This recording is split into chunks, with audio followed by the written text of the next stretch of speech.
Oh man, I wish this discussion could go on forever. Ignore the bell. We're gonna keep going, people. Hello and welcome to an Ignore the Bell movie review for the movie Bird Box. Ugh. Ugh. Yeah. That's a pretty good summary. I'm I'm Nathan. Tyler. Oh boy. All right. I the more I think about this movie, the angrier I get. And I think it's not just thinking about the movie, it is seeing people praising this thing. And the more like the higher up the praise goes for this film, the angrier I get. I uh, I mean, like, I'm not kidding. I'm not kidding. I have heard talk of Academy Award nominations. Oh And my. I'm just like, no, no, no. What is happening right now? I feel like if I have to watch any more of this, I will kill myself. Like All right, I'm just gonna like start in the the timer movie. then. Yeah, sure. All right.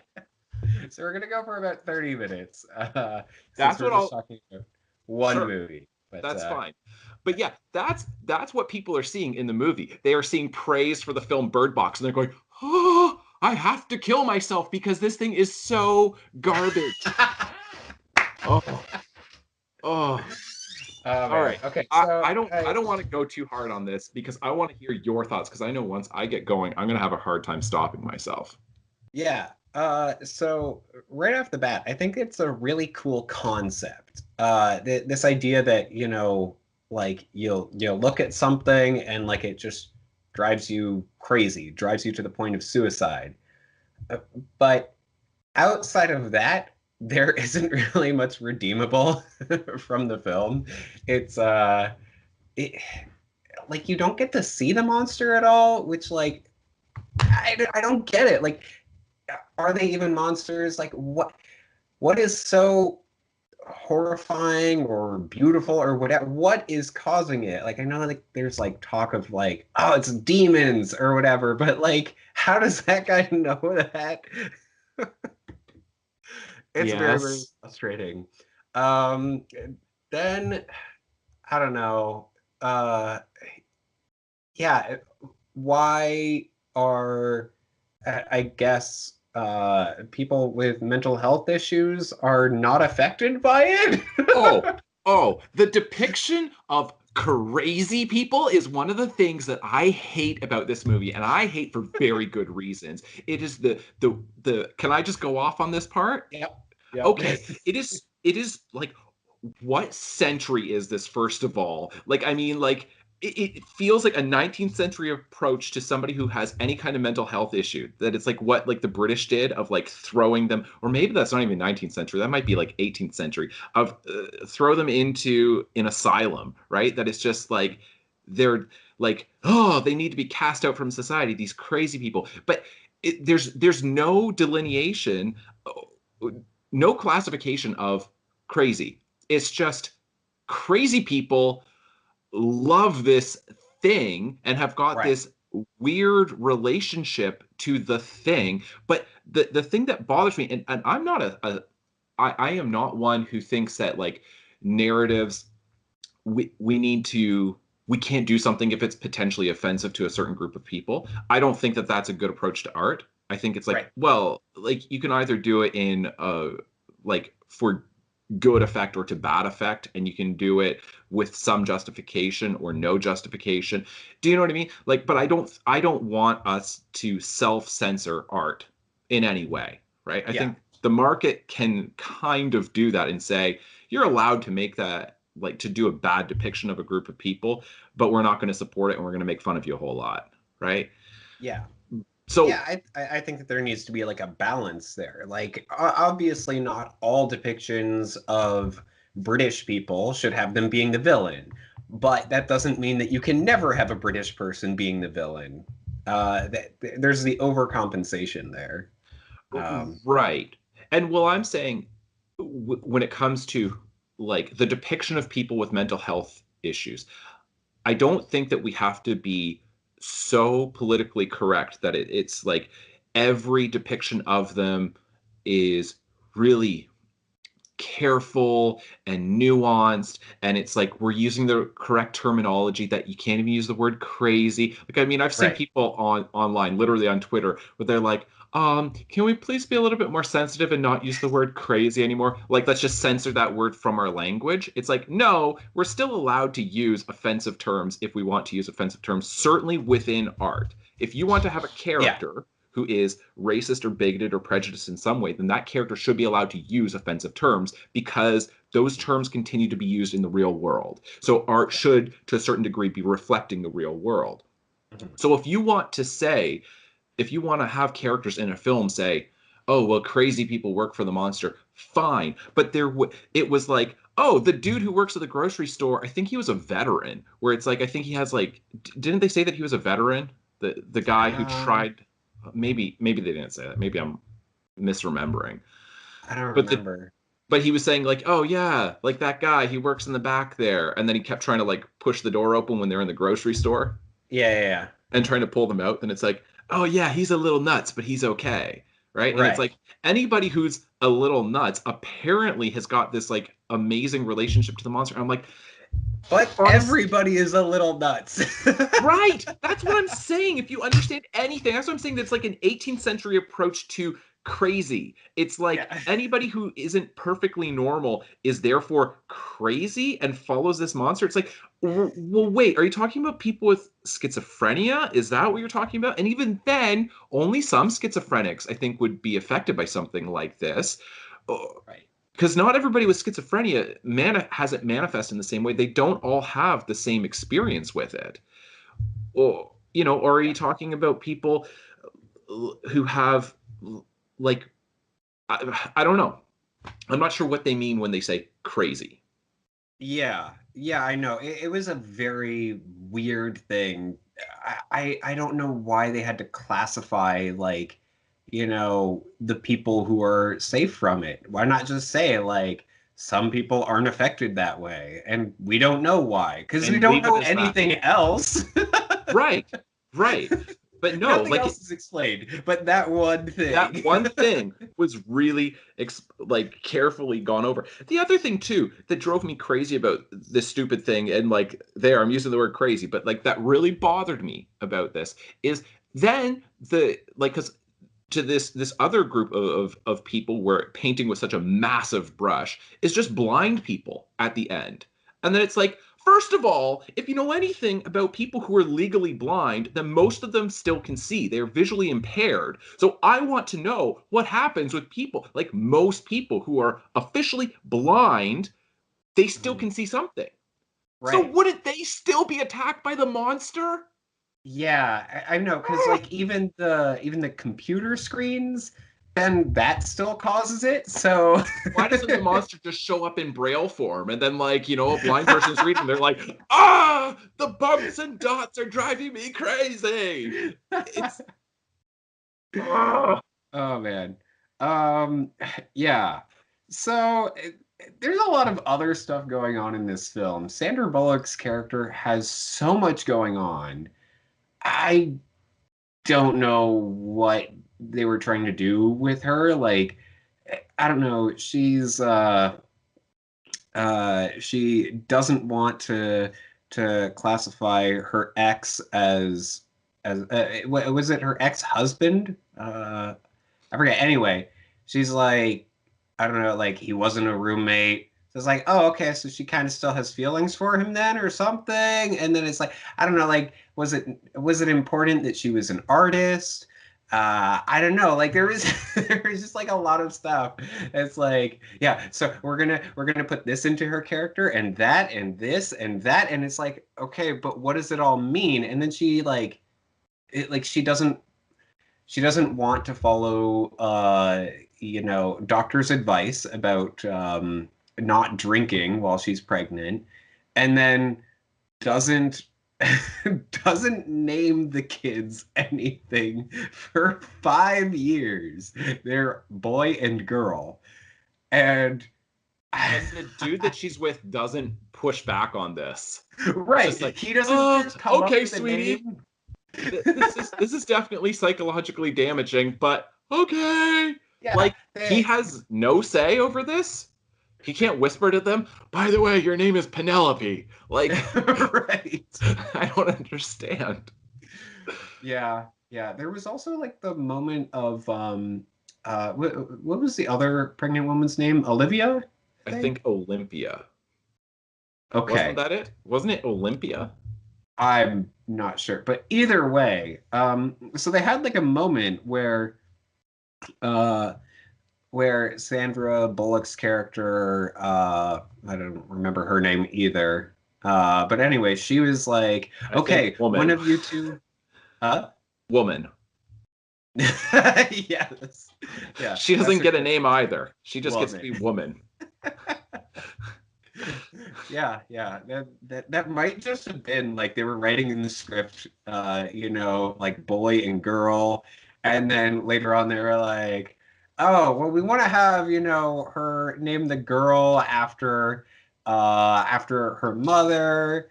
But that seems kind of odd to do right away. So let's just wait 5 years and then name her that. Like, it's like, Yeah. I don't know. There's just a lot of weird stuff going on there. But anyway, so Sandra Bullock's character is like, okay, she's looking at the two kids and she says, one of you is going to have to look. And you get this moment of like, oh, okay, well, she's going to force the other woman's kid to Sure. look because she cares more about her own kid.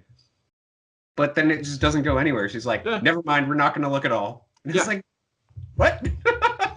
Which was also stupid. The other thing that was stupid is that, like, apparently, the second you get to the other side of the rapids, you're at the school for the blind. So Right. why didn't he just say, as soon as you hear the rapids, just go over to the shore and then we'll meet you there? Done. Why go through the most treacherous part of it at all when clearly there wasn't a need to do this? Yeah. I swear, this movie was written by a 6-year-old who's like, first, if you look at something scary, then you wanna hurt yourself. And then they all hide in a person's house. What are the characters' names? I don't know. And then there's a boy and a girl. And then the boy and the girl, they like birds. So they keep them in a bird box. And then blind people are safe. Like, that was the stupid movie. It was, But Yeah. I can handle a bad movie. But the fact that, like, I don't know if you saw this tweet from Netflix, but they're like, we took off our blindfold for, a few seconds, right? Because it's got a picture of Sandra Bullock, like, doing this. And the character's name is Mallory, by the way. Mallory. Okay. So it's like, to take a look at, like, how Bird Box is doing. And in the first 7 days, 45 million plus accounts have watched this. Okay, that's not how many people. If you factor that out at the box office, then how much are they getting from a ticket? Almost like $10, right? Mm-hmm. Yeah. I'm Yeah, not saying that people who saw this would have paid $10 to go and see it, because that, clearly wouldn't have happened. Right. But what I'm saying is that if you factor that out in terms of like what that would actually mean if that many people saw it at the box office, then let's say that for every account that watched it, there's 2 people, because sometimes there's going to be 3 or 4 or 5 people watching all on one screen, right? Right. Yeah. So let's say that it's just double. So 100 million people times 10, that's $1 billion. And Wow. apparently Yeah. this set a Netflix record. They've never had anything perform this well within its first week ever. Bird Box. And Oh my even if that's the goodness. case, even if they all fooled us into watching this stupid thing, then why is it that 99% of people, at least from what I'm seeing on Twitter, love this movie and think that it's so good? Yeah, I don't get that. Again, it's a really, really cool concept, and I really like the concept, but I just think that like it's very poorly done. Yes, it's all in the execution. And I mean, if you're talking about the concept, I understand how they sold this movie, right? Mhm. And it's like, Yeah. because, and I've done a little bit of research into this. And so it was a debut novel by a guy, I think his name is Josh Mallerman, debut horror novel. And I've got, like, I'm not talking about the book because I haven't read the book. And for all I know, he's done a great job with the book, right? Right. I don't Yeah. know, but maybe he has, and I'm giving him the benefit of the doubt. So I'm not going to disparage the actual novel without having read it.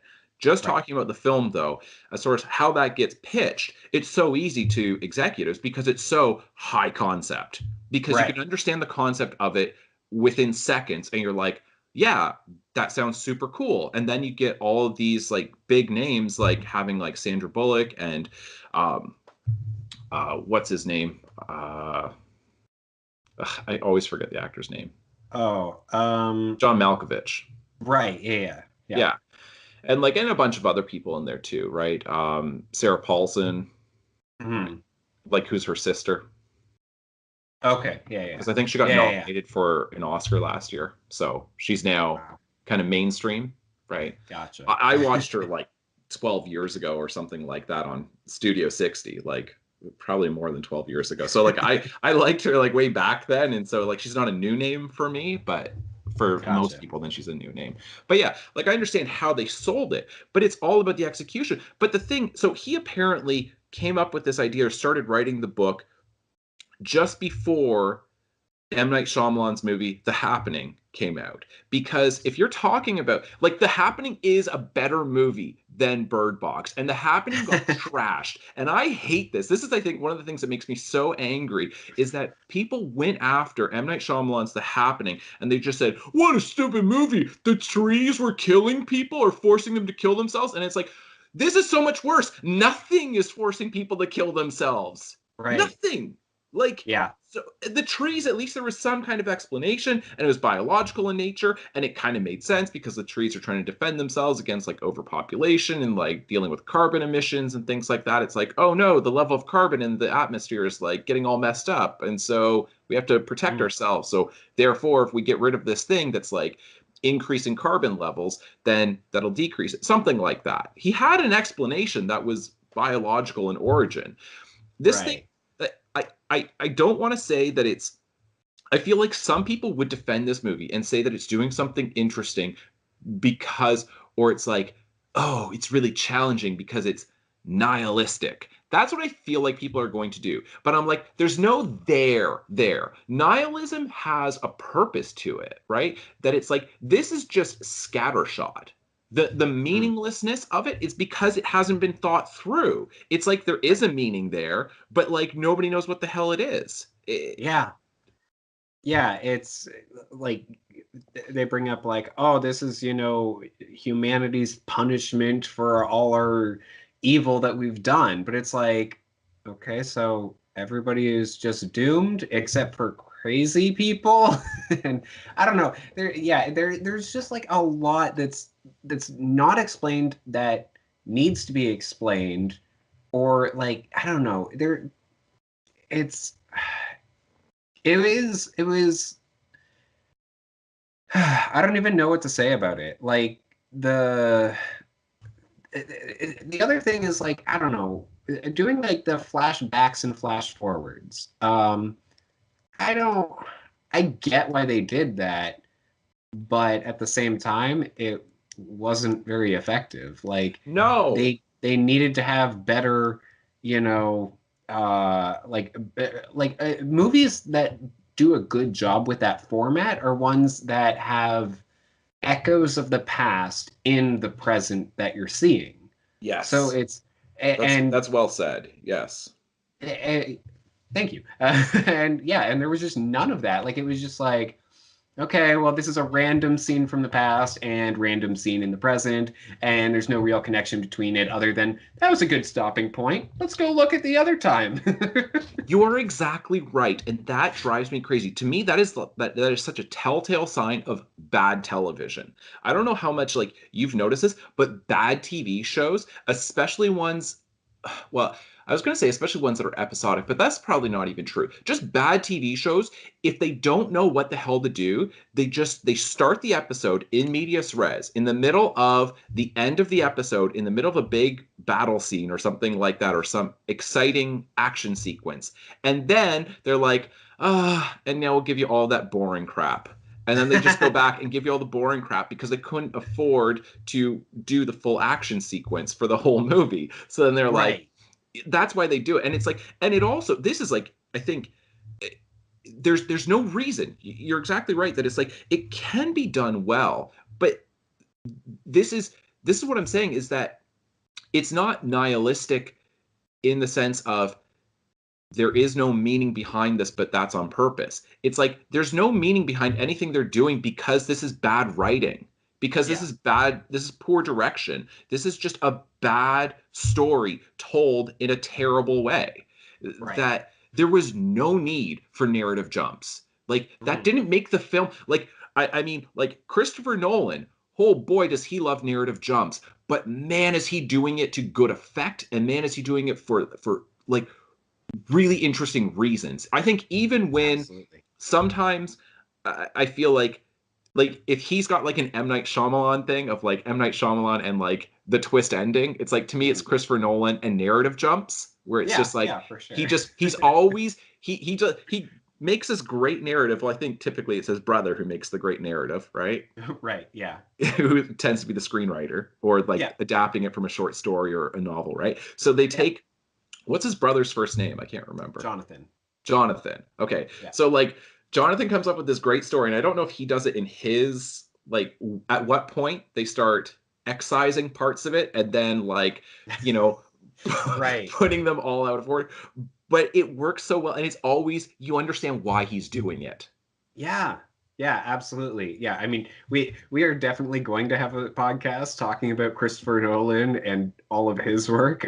Yes. But yeah, like everything, you know, Inception, Dunkirk, Batman Begins. Yeah. They all do it. It's Memento. Like, hello. Memento. Yes, of course. Yeah, like that's really playing with narrative jumps and sequences. Yeah. So this is I've been thinking about Bird Box for a few days now, and basically I cannot think of one thing that this movie is attempting to do that is not done so much better in so many other films. And let me try to like walk you through this. Certainly if you're talking about narrative jumps, then it's like Christopher Nolan in any of those movies we just mentioned does a better job. It's like, and before I get into the examples, you know, on the Office with Robert California when he talks about like, oh, corporate brought in the Black Eyed Peas, and he, you know, like, and it's supposed to be super impressive that it's like, wow, you had this like mega band at like your corporate whatever thing, and he's just so bored. He's like, oh, I am so sick of the Black Eyed Peas. It's rock for people who don't like rock. It's rap for people who don't like rap. And I'm like, that's what this movie is, and that's what I hate. It is a horror movie for people who don't like horror movies, where it's all tame and cutesy, and it's not bold. It's not daring. It's so neutered, right? Yeah. And then it's like it's a character study for people who don't like character studies. It's a challenging film for people who don't want to be challenged. It's like, we'll do narrative jumps because that's challenging. No, it's not.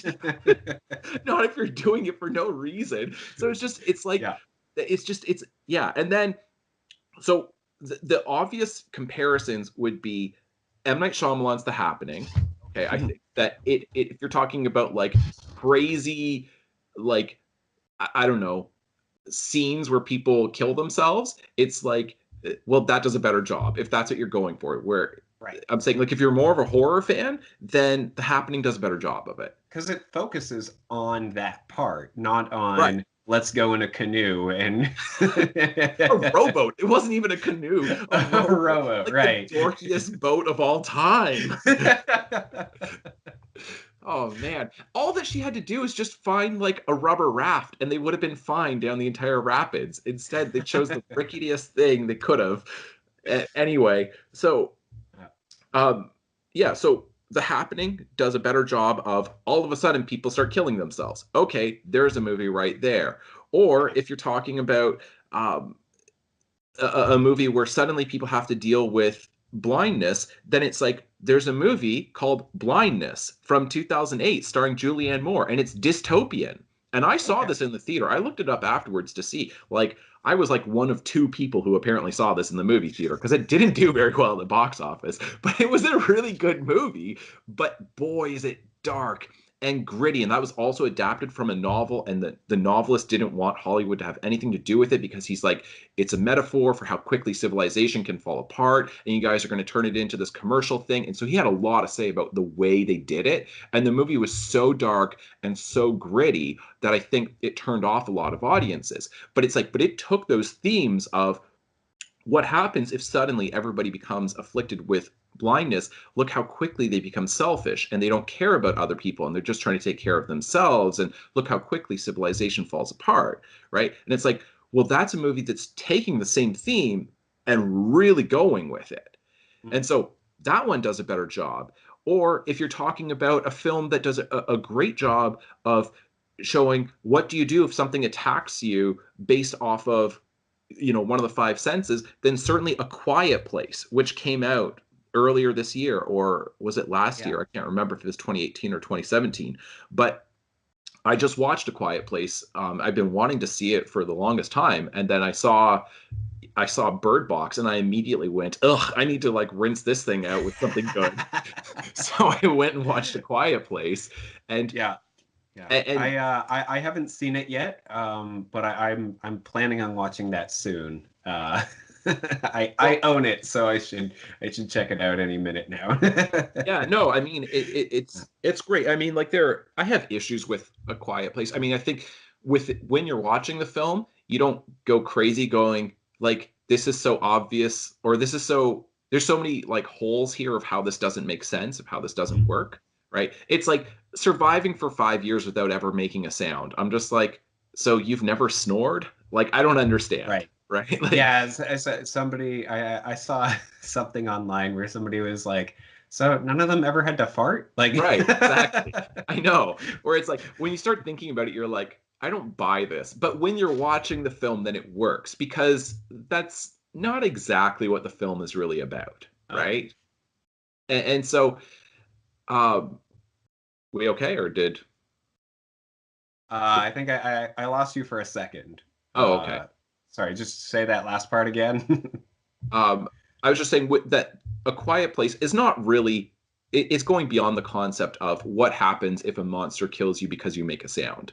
It's obviously about, like, it's really about a family trying to hold it together when everything has fallen apart around them, right? And it's like, you can read that metaphorically or allegorically. Like, but like Bird Box, I don't know what the hell I'm supposed to do with this. Is Right. It doesn't seem to be, it won't focus on any one thing and follow it through, and everything is shallow. And that's why I think so many people like this, because so many people, they don't want a challenging film. They want a shallow movie where they're like, that was cool when all the cars crashed together. Right.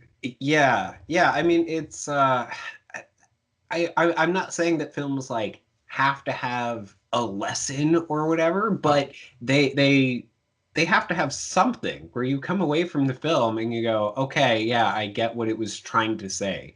And this film was just like, well, everybody's doomed except for the blind, I guess. Except just hanging and out the with blind can take care of people, I guess. I don't. Yeah, like that doesn't... there is nothing to be gained from this film. No. And then another good film. This is the last one that I want to compare it to. So The Mist. The Mist is actually taking, like, not the plot, because those other ones are taking similar concepts, like at a plot level, and then saying, what if everybody in the world suddenly killed themselves with the happening, or what if everyone in the world went blind with blindness, or what if sound, you know, had, like, monsters started attacking you because of sounds, right? So then this one's, well, what if you see something, right? So I'm like, those are all on the plot level doing something similar, but in a better way. The execution is better. But then as far as the theme, because the theme, I think what they were trying to go for with much of the film is what are the dynamics between a group of characters if they are locked in one place while the world is collapsing around them? Like, right. How quickly will things fall apart, and the strain of and that. That like, is a really cool concept, but again, it doesn't focus on it. It only does that for half the film, and then it cuts away. Exactly. and yeah, I haven't seen The Mist either. I haven't seen any of these films, which Yeah, makes me because really this isn't sad. exactly your genre. Like horror Right. is not really your thing anyway, and so yeah, but that's fine. Like But I am aware of The Mist, and yeah, like they're trapped in a supermarket, right? Uh, exactly. And then there's yeah, monsters outside, and it's like the monsters exist within the mist, and so it's like right. then they have to come up with clever ways to go out there and like trying to survive. And what do you do in the mist? I mean, I've read the novella by Stephen King multiple times, and then I've seen the film a couple times as well. The film is one of the few adaptations of any book where I think it's better. Certainly the ending is better. The ending is Okay. different than the book. And the ending of The Mist is so good. And I mean, I really do think that that's the film that Bird Box should be compared to. That should be the standard because it's like Mm. you're taking a group of characters who don't know each other, they're forced together, and then everything is chaos outside. And what do you do to protect children? The Mist is doing that, except it does it so much better and it's believable. It has an internal logic that makes sense the whole way through. Mm. And then you have this movie that just I just like I say it's I don't have an issue with them making this movie. I don't have an issue with even people liking this movie, but it's like I don't understand how people are liking this. I feel like the only reason why people are enjoying this film is because they we're gonna go for a That's little bit 30 longer. minutes. Yeah, that was Yeah. 30 minutes. Eh, but it's my issue is I feel like it is horror for people who don't like horror. Mm. And, and like I said, character study for people who don't like a character study. And that there's so many better films that your time is better spent watching any of those other films than watching this. And when I hear people talking about Oscar nominations for like Sandra Bullock or Sarah Paulson, I'm just like, you guys are out of your minds. What did Sandra Bullock do in this movie that she doesn't do in almost every movie? She's a tough woman who, somehow like stands up for herself. I mean, like she's the same character, and John Malkovich is playing the same character. None of them are acting anymore. They're all just themselves. Right. It's Yeah. John Malkovich playing John Malkovich, Sandra Bullock playing Sandra Bullock. There's no acting here because I don't see any Yeah. range. I just see like the same character. Like I, Yeah. I, Yeah. No, I definitely agree. It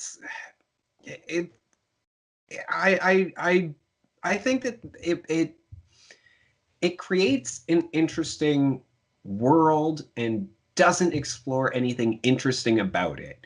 Like the concept of, this school for the blind being able to survive all the initial madness. Okay, cool. Yeah, that could be an episode, let's say. Like, let's turn it into like a limited series or something like that. We have one episode of people traveling, one episode of people stuck in a house, one episode of people in the school for the blind. And that would be better. Yes. Like yes. but you don't get like even the title. I get that it's trying to say like, oh well, the school for the blind, where it's got the birds in the center of it, is the bird box that they're all living in. But it's like, okay, but what? And I'm sure that the book probably does a better job of doing comparisons here. It But has like, to. yeah, because like, why name it Bird Box? Like that makes you don't get that until the very end of the movie. And yeah, they're carrying a box with birds in it for the whole film, but like, I don't know, it just it doesn't make sense. Why was she grabbed the bird cage before she found out that like birds could tell when the monsters were Right. around? She Right. literally was just doing it because it was like, oh, birds are nice, I'm gonna take them with me. Yes. Yeah. Yes. When we need all the space in the vehicle for supplies, nah, I'm just gonna bring these birds, they'll be fine. I know. And it didn't even make sense. like the whole bird thing. I'm trying, like, I mean, maybe I will keep thinking on this and I will come up with all these like great, all this great depth to everything that happens in the film. But just on a plot level, it doesn't make any sense. It's like, okay, Yeah. so you've got the birds. The birds go nuts when that monster thing is around you. But aren't you blindfolded outside all the time anyway? So what difference does it make other than to just freak you out? Right. The Yeah. birds are like flap, flap, flap, flap, flap, flap, flap. And then you're just like, keep the blindfold on. And like, it's like, I wasn't going to take it off. What did the birds Yeah. do? And then at like the school for the blind, when they're there, like the birds don't ward off this thing. They don't seem Right. to like push it away. They just freak out. So, I mean, I guess it's a warning system at the school for the blind. Okay. And I really don't understand how this monster thing, it made no sense to me of why is it limited to outdoor spaces? Mm-hmm. Yeah, no, I agree. It was really strange. I I I wanted to see the monster. And if they're trying to be course. like, haha, like you don't get to see it, like, because we're gonna just cleverly hide it. No, you didn't cleverly hide it. It was just annoying. It was just really, really Right. frustrating to be Right. like, I don't know what the monster looks like. And having some kind of reveal at some point would have been so satisfying. There would have been some kind of satisfaction, like Steven Spielberg says, like in a good thriller or suspense film. I forget like the genre that he's talking about, but when he's talking about Jaws, and he's saying, I've brought this up on the podcast before, you can show the monster 2 or 3 times within a film and surprise the audience, but anything beyond that, and it's no longer going to have that scare effect. Yeah. And so you want to really limit how many times it appears. Right. But the solution doesn't mean if you show it 0 times, you're going to be even more surprised. What the hell is that? That's just no good. I don't get it. Like, I just, like, okay, fine. We get those artistic depictions of, I guess, what the one guy, Gary, I think, what he saw, I guess. But like, no, that's not good enough. I want to see what the monster looks like. Like, if you're gonna have them be in a car and then be worried about the monster attacking the car, I'm assuming that's what they were worried about, then, well, I don't know. Is the monster big enough to hurt the car? Like, is there more than one, or is it literally one monster that's just like drawn to people, or are there billions of them?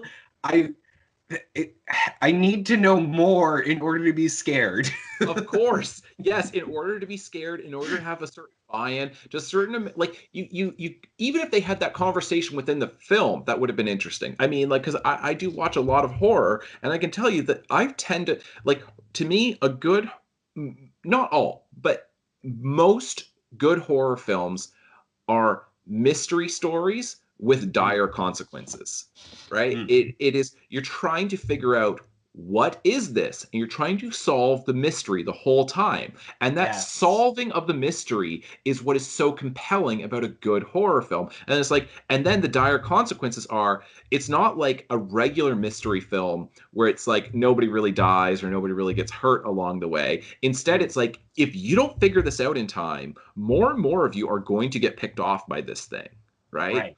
And so that's the urgency of trying to solve this supernatural mystery as quickly as possible. To me, that's what's great about horror. And this doesn't do it at all. Right. They found out what the threat was within the first 15 minutes by saying, cover your eyes, don't look at it. That's it. That's it. And then problem solved. I know. That's how they act. Like, problem solved. Just like gouge your eyes out. Everybody will be fine. Right. You could do that. I don't understand, like, how nobody's trying to solve this in any meaningful way. Like, how are you going to recover the world? How are you going to fight back against these monsters? Great. Like, Yes. in one way or another, like whether that's just in terms of, isolating yourselves from them, or actually defeating them in some way. Yes. Regardless, that's something that needs to be shown, that we need to Yes. have. Because Yes. people are going to do that. Like, what was the military doing about this, right? Like I just saw Shaun of the Dead recently, and the end of that film is it's really, really good. Where, like they're just like, well, I guess we're dead because we're just stuck here.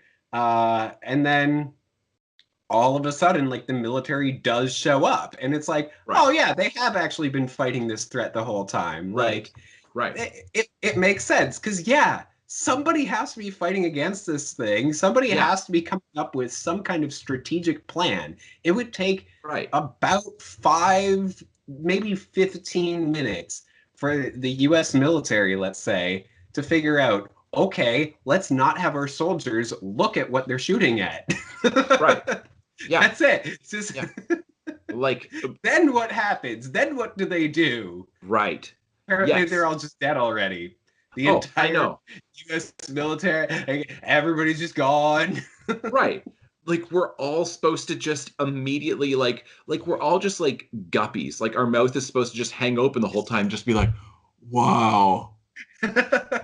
That's what I think. Like, they don't expect us to engage with this in any way. Just like, just trust us. This is what's happening. And you're like, I have some serious questions about like a lot of things.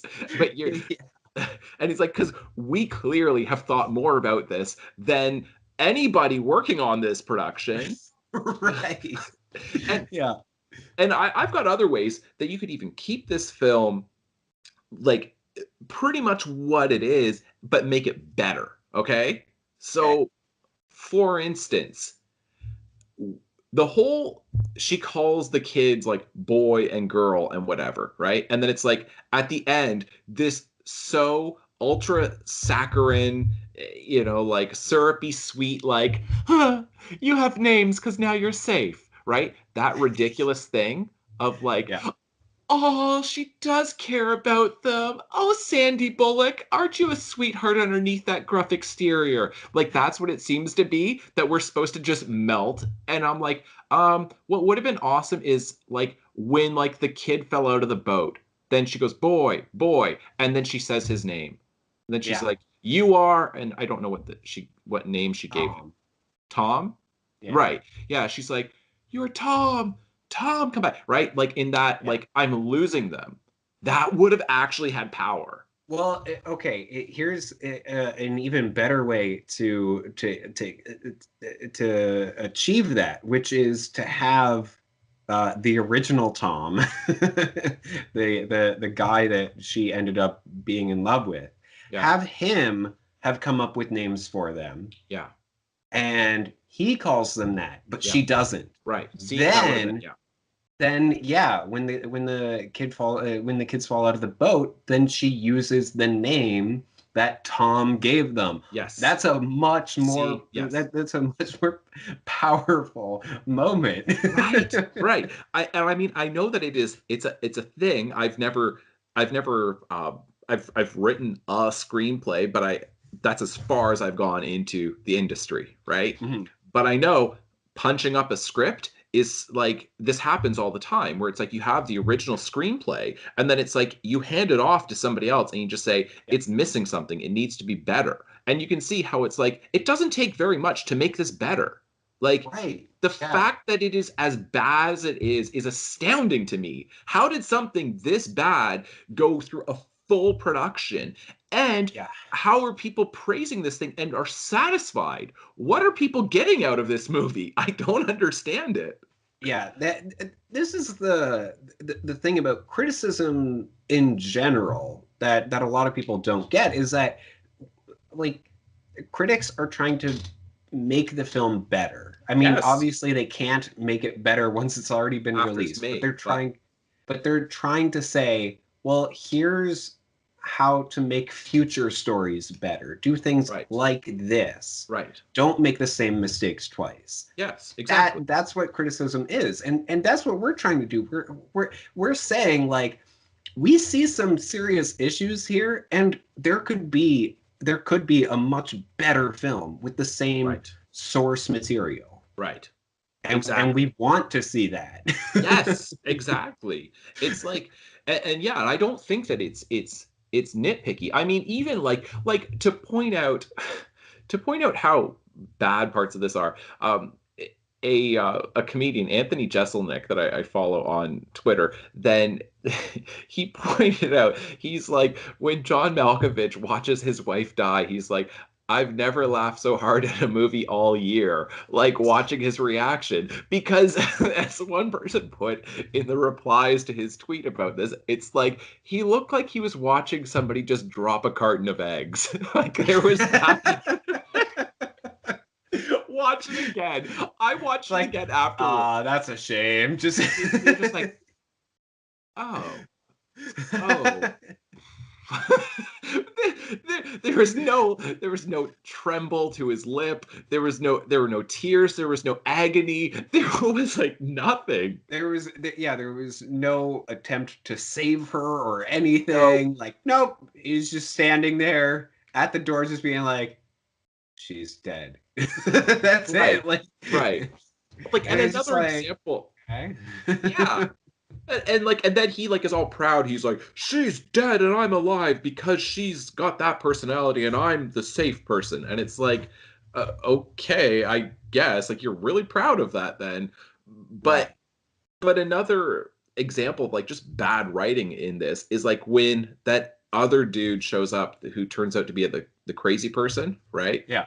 Then it's like, then John Malkovich's character, he's like, don't let him in. Since when has it ever worked for us to let somebody in? Right? And it's like, Olympia's standing right there. And it's like, Olympia, right there. She's fine. Like, Yep. And I'm like, it didn't make any sense to me. Why didn't Olympia just say, you let me in and I'm okay? Like, that would have made it make so much more sense of why they let him in. Yep. Yeah. And I mean, and they let in Sandra Bullock. Yes! Right at the very so- beginning. There's so many, like, it just didn't make any sense. I'm like, even the characters in this are stupid. Like, you know? Yeah. It's oh man. So with I think the crazy guy that they brought in, I'm using the movie's words here Right, because exactly. we don't have a better word for it. I know, because that's as deep as they go in this. Crazy. Oh, that Yeah. seems appropriate. Fine. Yeah. So I think his name is Gary. I'm gonna call him Gary regardless. Sure. But so like we get a pretty good look at him, and we don't see anything messed up about his eyes. But every other person who looked at this thing, their eyes go crazy. Like, That's a great point. I don't understand. Why were his eyes spared for so long?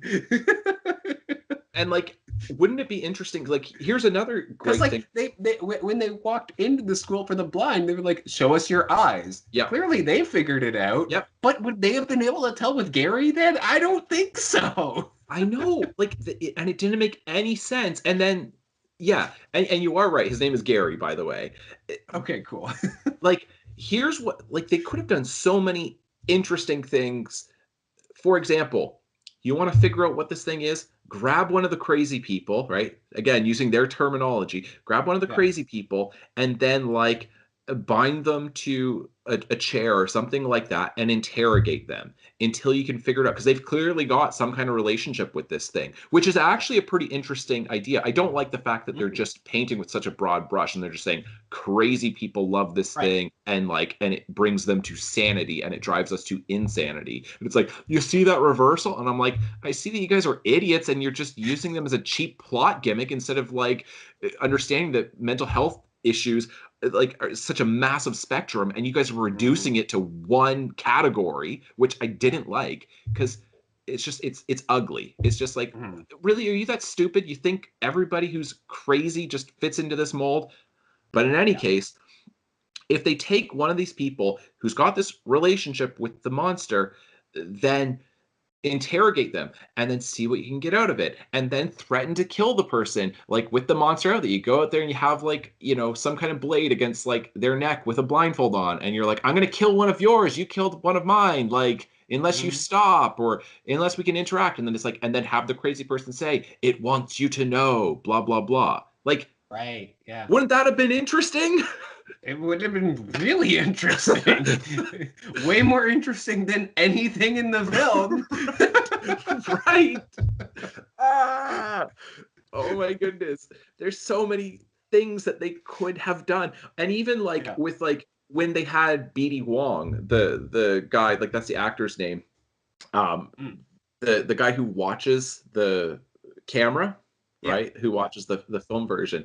And I really like him. I've watched him in a bunch of things, but like even him, I felt like that is just BD Wong playing BD Wong. Like, it's just like he plays the same, like, you know, beatific, like, oh, I'm so at peace and I'm so calm and I try to calm everybody around. Like, he plays that guy all the time. And so anyway, so he kills himself somehow by perfectly falling onto like the brick in front of the fireplace or something like that, right? Yeah. Like, yeah, he smashed his head on something by like knocking over his chair. Right. Like, really precise, like as if he's done this before or something. Like, I don't understand. So, but what I don't get is like, see, what would have been far more interesting is, even if like he kills himself, if you have somebody else who says, I'm going to do it too, but we need to do a better job of holding me down. Yeah. You know what I mean? So then we can figure this out. And like, I mean, like, because it's not a great film, but an interesting film is Day of the Dead, because there was Night of the Living Dead, Dawn of the Dead, and then Day of the Dead. Day of the Dead is a scientist who's underground in this bunker, and he's got a zombie, and he is trying to get the zombie, like trying to re-socialize it, trying to get that human in it, like trying to educate it to the point where it is no longer a zombie, because he's convinced that you can somehow do this, right? And like, they could have done that. Like, they could have said, how do we bring somebody back from this? Right. Yeah. Because then even if you get again, like they used the time jump because they had two stories that they wanted to tell, but there are a lot more stories to tell, and I think that this would have worked a lot better as a limited series, where each episode does a completely different view of this one disaster. Totally. And yeah, definitely have, you know, that as one of them. Like, yeah, it's it was a disappointing film. Yes, and like, and this is why I don't feel like it's always valuable to look at, like, I don't think that like it's helpful to just choose a bad film and then just talk about how it's bad, right? Right. Like, because, and I do like to praise things, you know, when I can, and I'm not just looking to find a movie to criticize and then just go off on it. But this is the most successful Netflix film, or I think probably like Netflix anything, like TV series or film ever. And like, and it concerns me that it is doing as well as it is. And I don't understand why there's, like, I did look it up on Rotten Tomatoes, and I found enough reviews from actual critics who just said this thing is like absolute trash. I don't know. Like, so I'm like, okay, at least like critics are seeing that this is dumb. And I am seeing some negative reviews, but yeah, I just, it concerns me when something so poorly executed gets so much support that it's just like, oh no, we're just going to get more of this. Right. Yeah. Yeah. And I mean, it's the reverse is also true. When like critics' reviews of things are important, and like when I saw that Bumblebee had gotten a 97% fresh on Rotten Tomatoes, like 97% of critics said that it was a good movie. Yeah. I went to go see it, and I enjoyed it. Right. It is a good film. Okay. It's definitely the best Transformers film. I would not have gone to see it if, if I had just heard bad things about it or whatever. But we need honest reviews. We don't need people who are just going to go to a Transformers movie and say, well, it's a Transformers movie, so you know what you're going to get, without even thinking about it. Right. And I feel like that's what they did with that's what a lot of people are doing with Bird Box. They're like, well, it's a Netflix film. Look, it's really, really good, I guess, because it's Netflix, and yet it's got some really good Hollywood actors in it. Well, no, you need more than that. Absolutely. And from what I've seen, then like a lot of people are saying, like, oh, it's Sandra Bullock, like, and how great is she? And it's just like all these Sandra Bullock fans, and I feel like, the Joker in The Dark Knight, when he's like, this city needs a better class of criminal, right? It's like. It's like, my genre needs a better class of film, do not like, because like, I mean, and a horror film just won Best Picture last year at the Oscars, which rarely happens, rarely, with The Shape of Water. Did it not? Like, I haven't seen it, but from what I understand, that's what happened, because I've been so out of the loop on most things movies, but. Yeah, I'm not sure. Wait, was it the year before that Moonlight won then? Because I know that Moonlight was like the whole. Yeah. Okay. Then yeah, I don't and even regularly watch the Academy Awards, but no, and I mean that's certainly not the only way to measure like achievement in cinema, but it's all way, right? Right. Yeah. And no, and I mean it's true. Like, horror films don't need to be this cut and paste formulaic thing that's just thrown out there. Like Get Out is a great film. I was just going to bring that up. And Us coming out which looks so March. Good. Yeah. Oh my goodness. It's such a cool concept. The shot alone of that amusement park on the boardwalk, I'm like, I'm seeing this thing. Oh, like. Oh man, I lost you again. Oh, can you hear me now? Yeah. Okay, but the shot of that amusement park on the boardwalk, like that, that's just, I'm like, I am definitely going to go see this. It's like any kind of creepy carnival thing. It's like, I'm in. Right. Yeah. But but Jordan Peele. Anybody who hasn't seen the trailer for Us, go watch it. It's really good. It tells you like about the film without giving anything away, really. Right.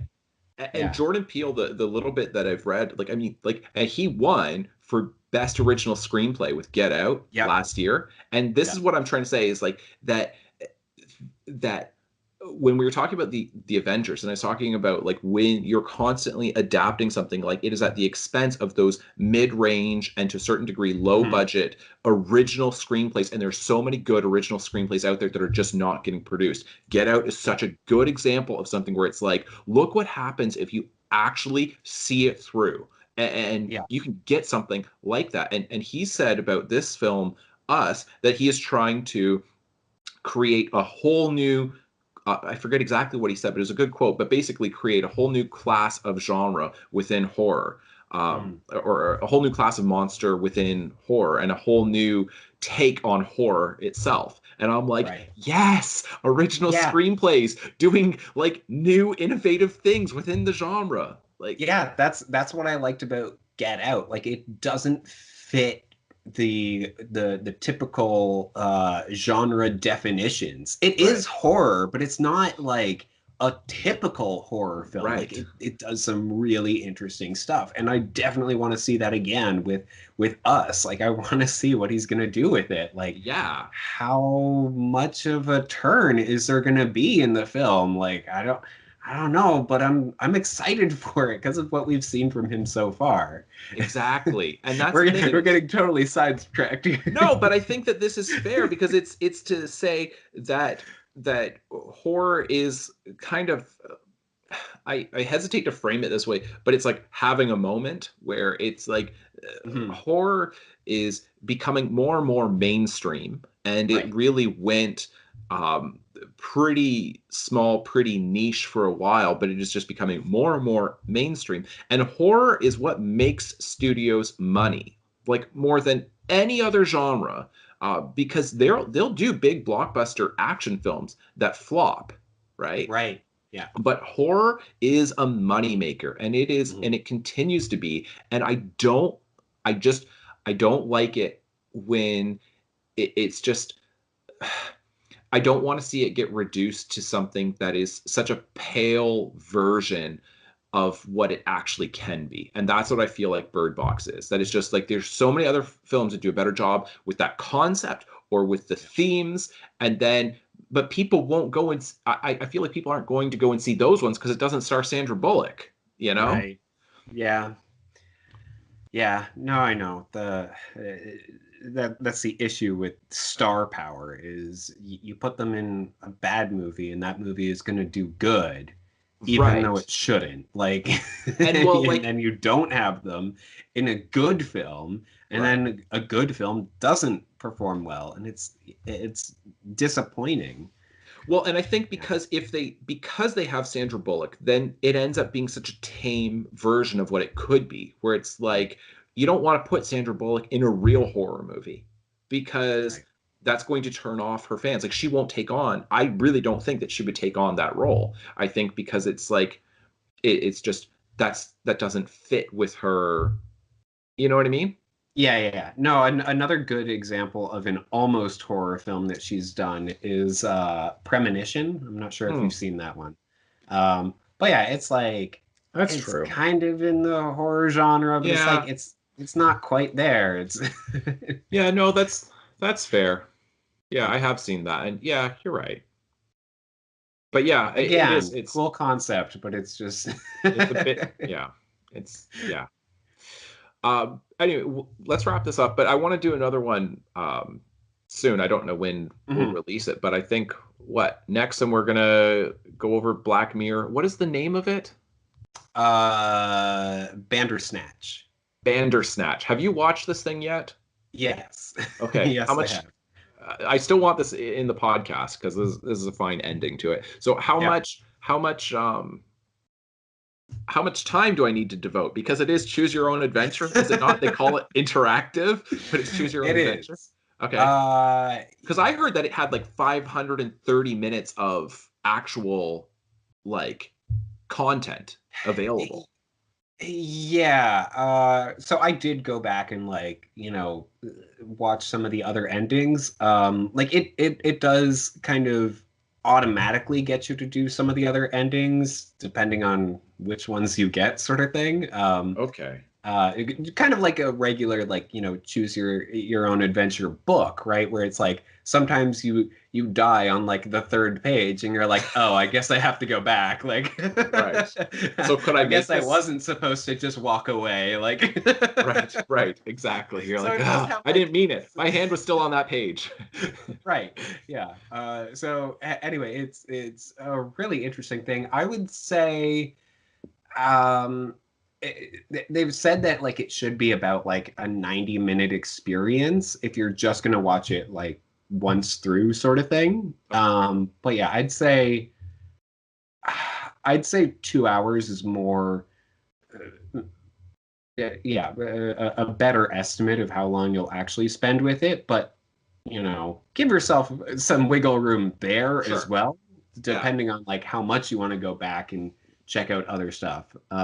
Right. Well, because I heard 530 minutes and I'm like, oh man, like this is gonna Yeah, no, take a no, no, while. it's it's not it, like yeah, there are a lot of different permutations, but there aren't really like that many different endings from what I understand. Like there are like you could probably like I'd say like there's people have rounded it down to like about like five uh categories of ending sort of thing, and like if you see any of those five, then you don't really need to see another one in that category. So there are Okay. about like five that you should probably try to see. Okay. Um, So but- that's a good sneak preview because I do want to talk about that because I'm really interested in at least the concept of it. And Yeah, everything I- else, I- like hold off on it because Right, let's yes. do an actual podcast on that. I really wanted to know just kind of like how much time do I set aside. But okay. Yeah. All right. So we're good, So- right? That's Bird Box. That's us trashing it for like an hour. yeah. Hopefully you guys enjoyed this. I don't, or Better than I don't- Bird Box. Like we just gave you 60 minutes of much more entertaining content than what that stupid ass thing did. And if you have not seen Bird Box yet, please avoid it and go see The Happening, The Mist, Blindness. What was the other one that I mentioned? A Quiet Place. Yes. Yeah. Any Yeah, of those it's, four. See, here's the thing. There are some movies that are so bad they're good. This is not This one is of not them. one of It's them. just No. you just get literally nothing out of it. This is not The Room. no. I wish it were. Oh man. yeah, that would be We need good. to get Tom Wiseau to direct a horror film. Get him to remake. You're Bird literally tearing me apart. There goes my arm. There goes... Him just shouting at the birds. You're tearing me apart. Oh, man. All Well, right. this was fun. Yeah. And until next time, we'll see you guys around. Yeah, thanks so much for watching. Bye. Ignore the bell, people. We're gonna keep going. We're still ignoring it. Don't worry. I don't know what that. I think that's the fire drill. All right. We're gonna go home. Yeah. All right. We're done.